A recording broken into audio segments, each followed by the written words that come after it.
All right, here we go. We are getting to the Orisha called Sango. Everyone's been waiting for Sango, right? Gabiosile Chango. We lift up like that. Okay, we're going to talk about all those things. Why we say Gabiosile, why we stand up, and all these things. So right off, get right into it. The one and only Orisha that is named and is given the reference and title, King of the Religion. All right, that is very universally accepted amongst, people, scholars, traditional practicing Lukumi, and he's considered the king, and it's a lot of references to a lot of his times on earth, and a lot of when he was Irumole, and also the times when he was an Orisha. So, and he got the title, the King of the Religion, and he earned it. So we're gonna talk about how he got that title, what does that mean, and what does Gabiosile mean. All right, so yes, he is the King of the Religion, right? He is the one and only King. Because of that, whenever we hear his name Sango, we actually sit up. We do like that. And the reason being because when the king enters the room, we stand up. We give him that kind of, respect and hail. And he's the only one that when we do that, when we hear his name, we do that. Okay, so that is a very important reference to his status as king and the respect that we give him, all those in the religions. That's a very clear indication that most will interpret him and accept him as the king of the religion, But what is a king? A king is a leader, a teacher, a warrior, a mentor, a ruler. So to be that, you're the top. You got to go all the way to the top and have people follow you, right? So, and there's a lot of, references and batakis of how he got his status, but he is the king of the religion. And we do say, Gabiosile. Gabiosile is a reference to hail the king, hail the king, hail the king, okay? That is in reference to his status. And that is the only one he's the only one we hear his name. We gotta sit up in reference to standing up. And he's the only one that would say, Gabiosile, hail the king. So, hey, listen, I think it's pretty universally accepted. He has got this status. He is important, Orisha. So it's important that we get into him because I'm going to tell you something. It is his energies and it is power and his ashe that got us what we have today. And that is the knowledge of the Orishas, because it was the first people, the first practitioners, no matter what Orisha they followed, who was their head Orisha, when they were thrown into the diaspora, they counted on Sango. That's why it became so popular in the New World and so popular in the West and so popular throughout the diaspora, because they counted on him. They counted on him to get through it. And that is why they just reference him as so popular what he has. And because of his energies, they gave the original people, practitioners, to kind of sustain and survive and thrive and evolve, that we got the tradition that we know today. Or it might have stopped, okay? It might have stopped in Africa or Yoruba, or it might have dwindled out because of politics and Christianity, but it survived, okay? And one of the most strongest and at the core power was Shango's energy and Ashe. All right, Gabiosile. So, what are his colors? Let's get right into the basics first before we get a little deeper, right? What are his colors? Right. This is right. Red and white. Everything is important. Everything is important. Numbers, colors, energies, elements that are associated with the Orishas. And as we get into his elements and his colors, you're going to understand the profound significance, powerful influence, and how intricate and important his energies are for all of us. So red and white, why is he's not just red, right? When we think of Sango, a lot of characteristics and a lot of energies are power, passion, right? With force, and that is interpreted a lot with heat and with fire and with the color red. But he's not just red, he is equally white as he is red. Equally. Do you understand? No one gives him the other respect on the other side of his color. He's not just mostly red and a little white. No, he's equally. Why don't we talk about his intelligence? Why don't we talk about his calmness? Why don't we talk about his patience? Why don't we talk about his energies that he possesses like Obatala, and yet has his fierceness like he has with the wars and the fires? So these are the things that he has balance. He is the ultimate balance, ultimate red and white. We talk about the things that, and what these kind of colors represent. It represents duality. Okay, it represents, he's actually born of two elements. Okay, he is born from the fire, right, and then combined with the coolness of his mother. And Aganyu and his mother Yemu. So because of that, the fusion of two opposite energies became this unicorn of an Orisha called Sango. All right. And because of that, he represents the ultimate balance. Everything. He is the ultimate hybrid. We're going to get into why he's the hybrid, why he is the ultimate balance, and because of these things, the colors and the different colors that are rotating around. You can't have his colors without one, without the other. If it's just red, it's not necessarily Sango. If it's just white, it's not Sango. To be Sango represents white and red, the balance. One is not without the other. If you want to talk about how he was passionate and strong and fierce, and they think that he had a temper, his temper was misdiagnosed or misinterpreted for his passion. Okay, because when someone loses their temper, they lose control. But he was always in control. But when he was doing something, he did it with conviction. He didn't go halfway. He didn't go a little bit. He went with force. So if he was ready to do something, he did it. He never did anything. So that's why when someone does things and someone moves with conviction and they move with confidence, they're moving with power. All right. So if you're the ultimate confidence and you have the ultimate passion and the ultimate belief and conviction behind your actions and thoughts, it's going to come with power. It's not in between. So a lot of times they think that he is lack of control, but he's not. Okay. What is the duality? It talks about life and death. Okay. We're going to talk about that. Life and death, fire and coolness, fear and courage. You cannot have courage unless you had fear. It doesn't mean Sango wasn't afraid. He just knew what he had to do, and he needed courage. Okay, courage, I'm sorry, but if people think that they were brave or they were strong, and they want to, it's not. You can only have, you can be all of that and not necessarily have courage. Okay, and have courage means you had to have some fear. You cannot be courageous unless it just doesn't. It's an oxymoron to say someone was, courageously fearless. It just doesn't work that way. You have to have fear to courage. Okay, and you can be afraid, but yet no, this is the right choice. And that's the thing that Ifa and Orisha Sango represents is the courage despite the fear. So there's a lot of things that he says, I have fear, but I have courage. All right. And he moves with that conviction. All right. And it talks about heaven and talks about the Ile Orun and the Iwe of the dead of the ancestors. So it talks about that. Okay. It talks about defense and justice. We're going to talk about a lot of his elements in here. What does Ifa see, right? Ifa sees a lot of justice right there. Ooh, but he has two edges to that, right? He has defense and he has justice. So not only does he administer defense, but he also administers punishment and judgment because he is the ultimate ruler. He is the king, all right? And the one who has the ultimate authority like a judge is the king. And he ultimately, like, you can have arbitrators, you can have attorneys, you can have both defending both sides, you can have a jury, but ultimately there's a judge that is overseeing everything. And that is what Sango represents, okay? He also represents a lot of the expansion and extraction, so a lot of the things in contraction, So a lot of the expansion and contraction, the Imalo represents the expansion and the contraction represents the Isoki and the Amalo. Those two are elements that represent expansion and contraction. And those two things rolling together create movement and create energy and create currents. And this is why we have his elements that create the thunder, right? And twisters and the energies and a lot of things that can happen, okay? So what happens when we get a tornado? The sky touches the earth. Boy, and I tell you, when it touches the earth, it creates movement and destruction and change. And that is one of his elements and his side energies and a lot of his energies that he develops with the lightning and also his counterparts, that he has with him, always in battle and always in the air, which is Oya Yan-san. Okay, we're going to move forward. One of his colors, let's talk about his colors really quickly. His colors are 4 and 6, okay?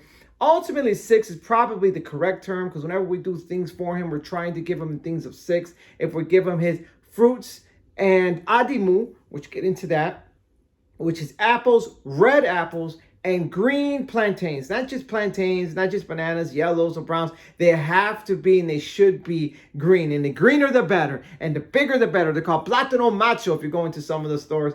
Also, he loves bundles of baby green bananas and also green bananas that you can possess to him. Greener the better, okay? And also red apples, bigger and brighter for him. Okay, whenever I give it to him, I treat him a little differently. Whenever I've done things for him and fruits, a lot of people just give him fruits and place it. I actually peel off the little barcodes, every single piece of fruit.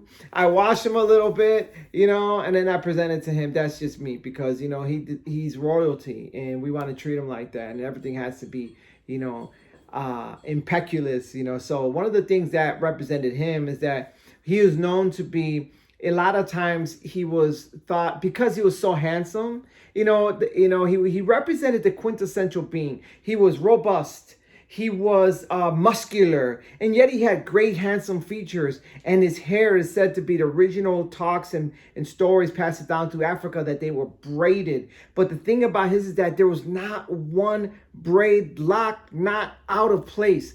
Everything was in its place, and because of that, they considered him to be vain, because he was so, attentive to the actual braids and the style of his hair. But it wasn't. It's just that he always represented, perfection in everything he did. So if he had hair, it was in perfection. If he had an outfit, it was in perfection. If he carried over into everything. So if you can't have perfection with your own self, how are you going to have perfection with things that, an extension of yourself? If you have a weapon, he's going to have perfection with it, because it's an extension of him.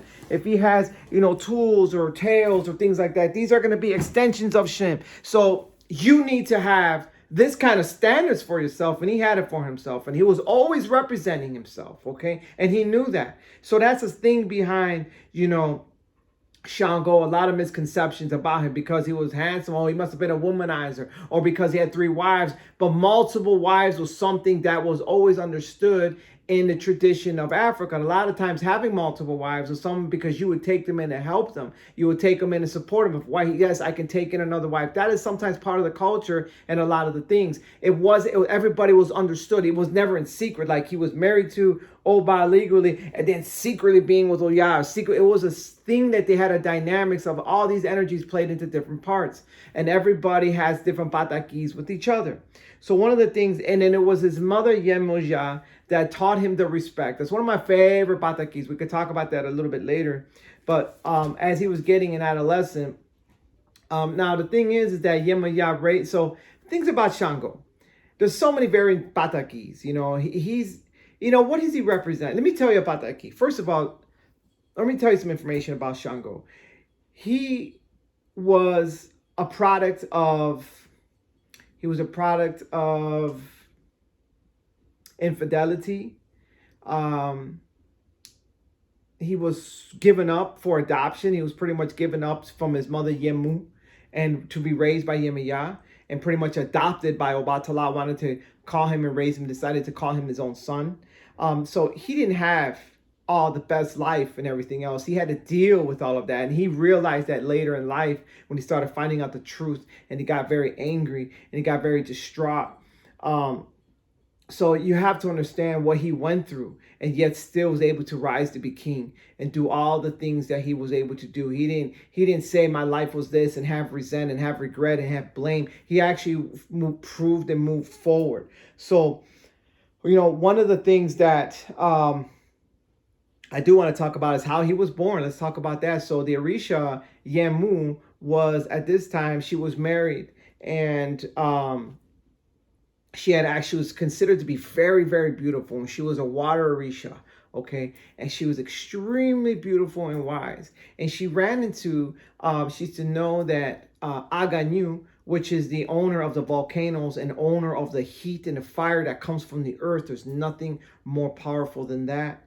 And it is said that she was just smitten by him, and she had disguised herself. And when she ran into Aganyu, he was someone to not be taken so easily, but he couldn't overcome her beauty.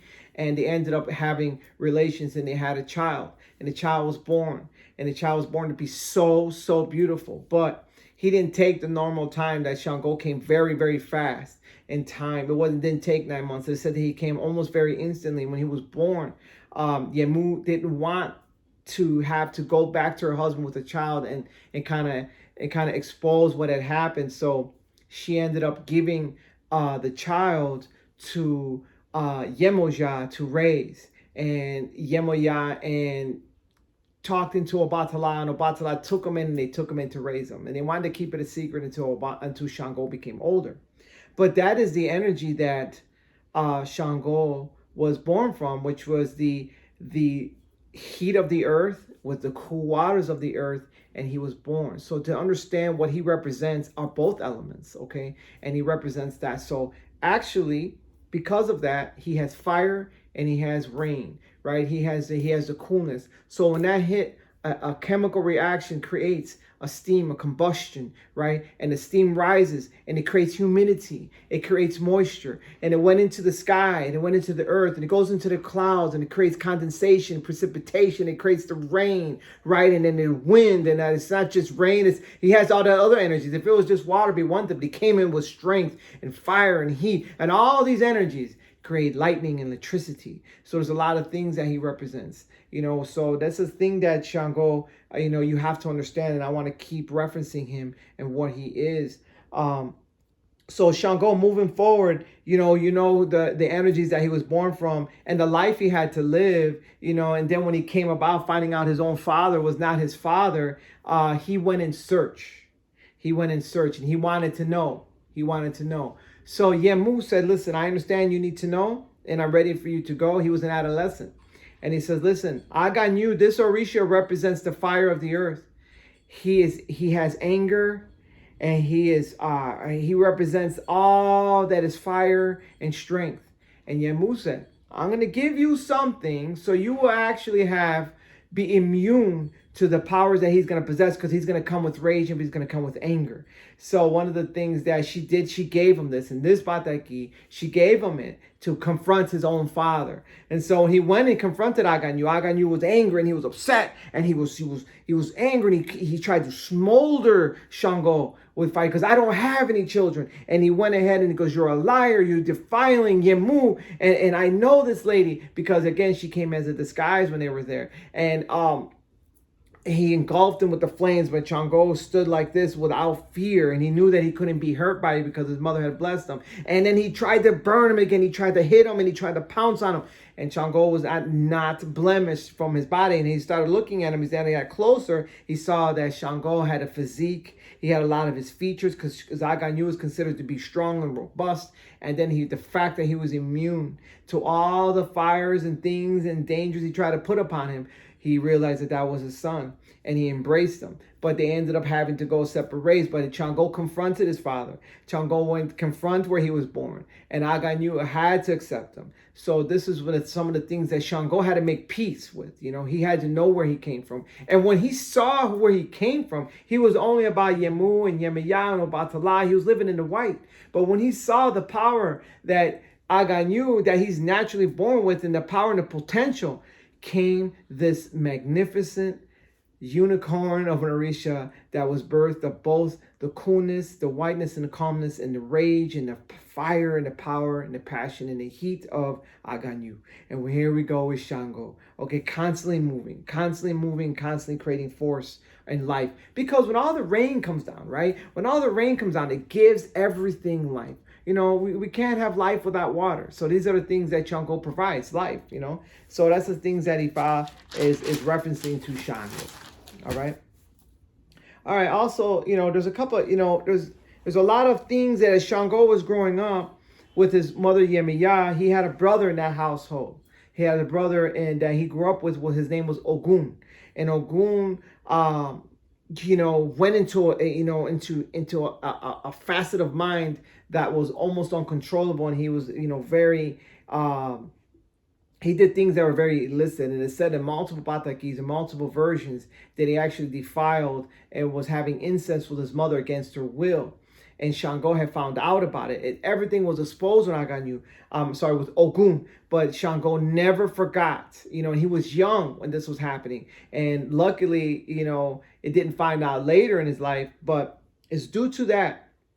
And a lot of his sister was Dada. And his sister's Dada is representing of the crown. It's actually the name of a crown. And that was his sister. And, they were able to support each other and never without each other. And that is why she always stays with her brother Shango, which puts on a crown. That's why it is said that, he really doesn't have to wear a crown because he always was born with it. And that's one of the things that he was just shows his destiny to be king. Okay. And one of the things that happened and why he ended up with Oya is because he had always knew who Ogun was in his heart, and how he saw how he treated women, and how he must have been treating Oya this way. And he had always saw Oya. He saw Oya, this beautiful, fiery, strong, another hybrid of an Orisha, unlike any other Orisha he had seen. And he says, I cannot leave her into the arms of Ogun, knowing what he is capable of. And he said, I'm always going to save any woman from Ogun. And this is why the last time that he was with her and he went with Oya, Shango came in and actually, against her will, she was trying to leave him alone. But she couldn't overcome his advances, his charm. And he actually, what's the word? He actually just kind of wooed her enough to where she left. And she decided to leave Ogun. And Ogun went into range. And that started the conflict that those two had. And that started the wars that they had. Because everybody was afraid of Ogun until Shango became of age and confronted Ogun and took away the wife. And there was another story why he was with Oshun. And he was abusing her. And there was a lot of things that they were together. And he was so in love with her. But he ended up taking her away. And that is said that he went into a rage. And one of the stories why he was almost killing the earth, because Ogun has that almost same fierceness. See, Shango has the red but the white. And Ogun has all that red. And he was coming through ready to destroy the world.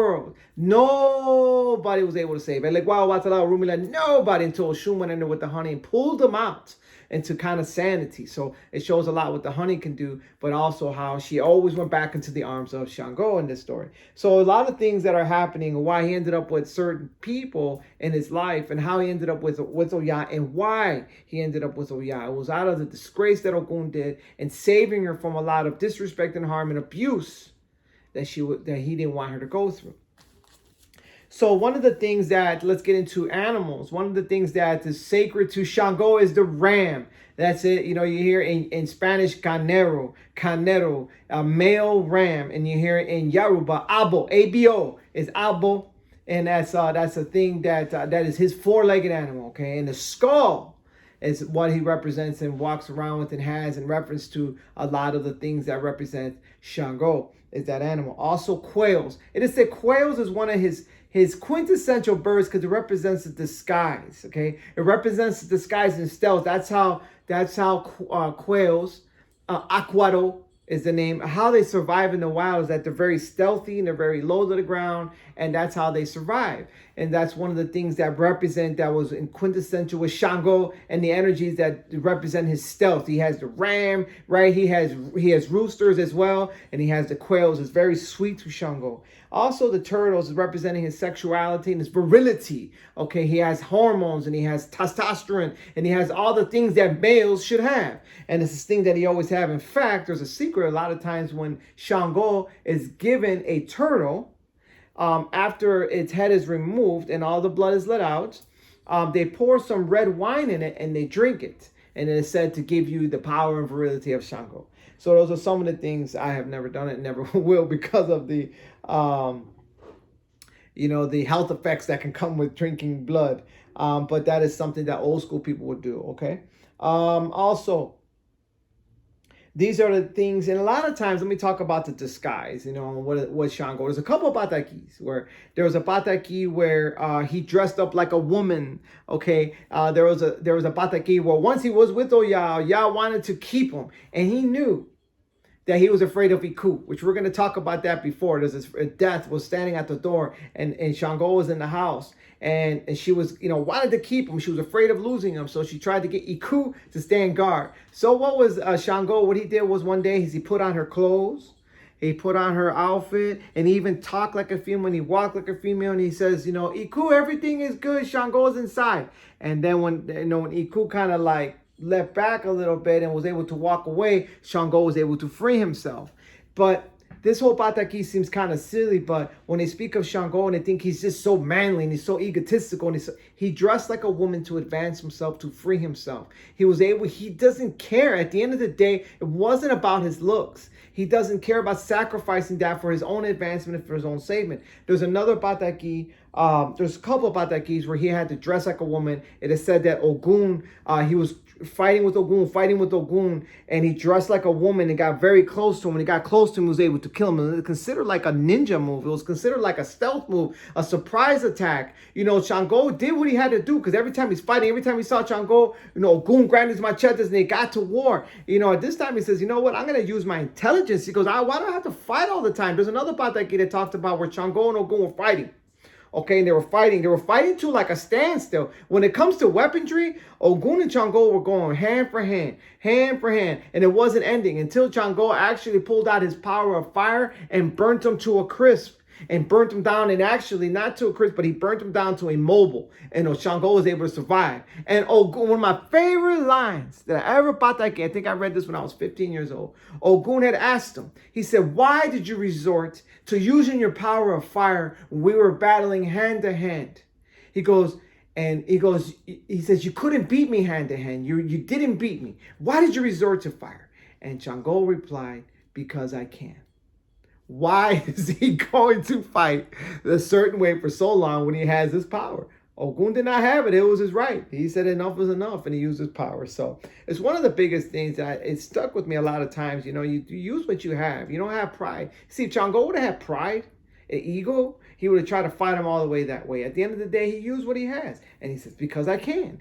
So it's one of my favorite Batakis I read about Shango that says a lot. It says a lot about ego and pride, to doing what's right. But there's, many Patakis where he was fighting for him, and to get close to him to get a fatal blow, he actually dressed like a woman. So it speaks of a disguise to advance your knowledge. Now, this is why I'm telling you why all the things that Shango represents, life, strength, power, intelligence, cunningness, a strategy, all these things to help people survive, right? In diaspora, through slavery. What did they do? They hid the religion, what you call Santeria. They hid the religion behind Catholic saints in disguise. Okay, it is that intelligence, it is that guise, it is that impersonation, it is that hiding what you really are underneath. They learned and they used this to advance their beliefs and their tradition and their cultures to survive. Okay, so Shango's presence in every movement in history, especially in terms of survival of the religion.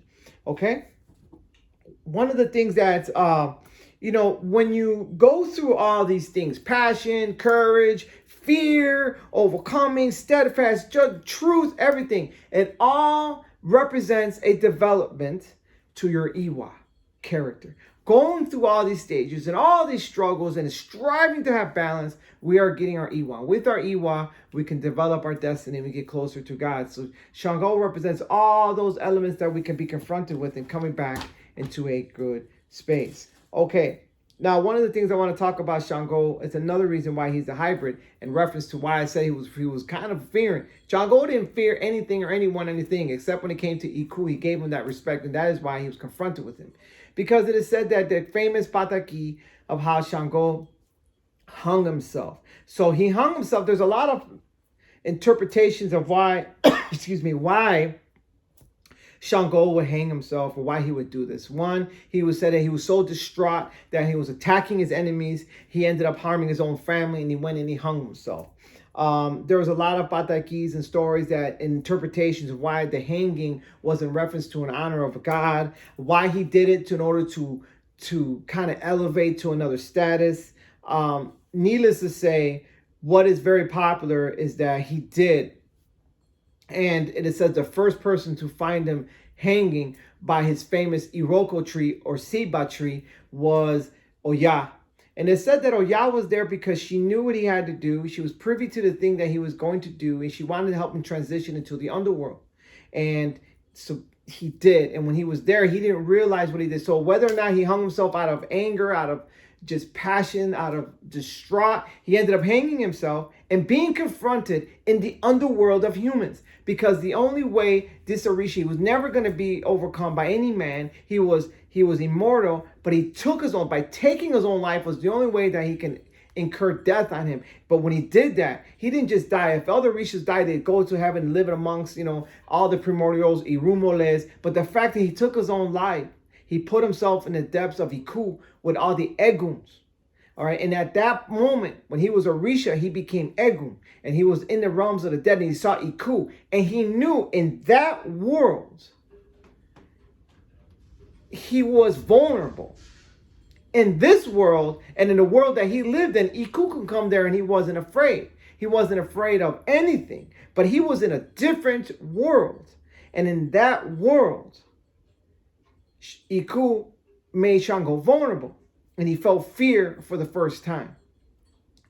But an Orisha called Yewa, who he had befriended, he had gotten to know, and who was also very in love with Shango, saw Shango there and was down there by her own request. She did not kill herself. She actually requested to go there, and Olofi granted her there. And because of that, Shango had friends and people in all places, even in the underworld. And she was able to disguise him. She was able to help him. She was able to let him escape. And he came back into the world. And he came leaving as an Egun and Orisha. And at that moment in time, he had both energies, life and death embodied. If not, he already had these energies. He already had the heaven and the earth, the fire and the water. He had all of this. Now he has every existence known to creation, the Eguns of humans, and also Orisha.